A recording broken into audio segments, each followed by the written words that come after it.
আসসালামু আলাইকুম সবাইকে। আহমদুল্লাহ হুজুরের একটি ভিডিওতে আমি সালাতুল হাজত নামাজ সম্পর্কে একটি কমেন্ট করেছিলাম।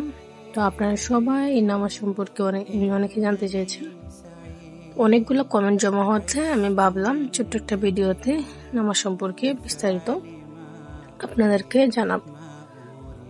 তো আসলে নামাজের যে নির্দিষ্ট কোনো আসলে সময় নেই, আপনারা যে কোনো সময় এই নামাজটা পড়তে পারবেন। যে কোনো সময় বলতে আপনারা নামাজের যে কয়েকটা নিষিদ্ধ সময় আছে, এই নিষিদ্ধ সময় ব্যতীত যে কোনো সময়, তবে সর্বোত্তম সময় হচ্ছে ফজরের নামাজের পরে অথবা ফজরের নামাজের পূর্বে।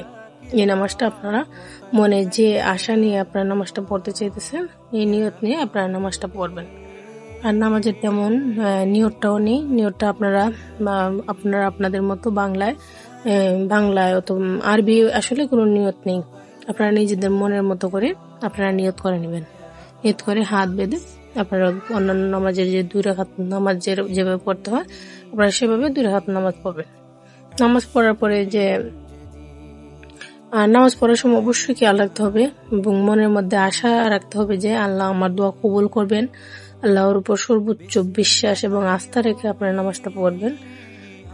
যার যে নিয়ত ছিল, যার যে আশা ছিল, সেই আশাটুকু আপনারা মুনাজাতে ব্যক্ত করবেন, আল্লাহর কাছে চাইবেন। তবে মুনাজাতে অবশ্যই আপনারা দোয়া কবুলের পূর্ব শর্ত হচ্ছে রাসূল সাল্লাল্লাহু আলাইহি ওয়াসাল্লামের দুরূদ অবশ্যই আপনার মুনাজাতে রাখতে হবে এবং আস্তাগফিরুল্লাহ পাঠ করতে হবে।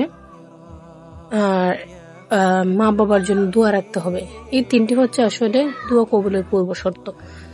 এই দোয়া যে কোনো দোয়া করলে আপনার দোয়া কবুল করতে হলে অবশ্যই দোয়া কবুল করার আশা রাখলে অবশ্যই আপনাকে এই সবগুলো নিয়ম মানতে হবে। যেমন রাসূল সাল্লাল্লাহু দুরূদ, মা বাবার জন্য দোয়া রাখা, নিজের ক্ষমা প্রার্থনা, এগুলো অবশ্যই দোয়াতে রাখতে হবে।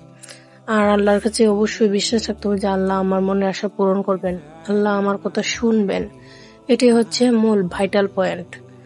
নামাজের যে মূল ভাইটাল পয়েন্ট হচ্ছে আল্লাহ আমার দোয়া কবুল করবেন, আমার রব আমার কথা শুনতেছেন। এটাই, এই বিষয়গুলো হচ্ছে মূল বিষয়গুলো হচ্ছে এগুলা।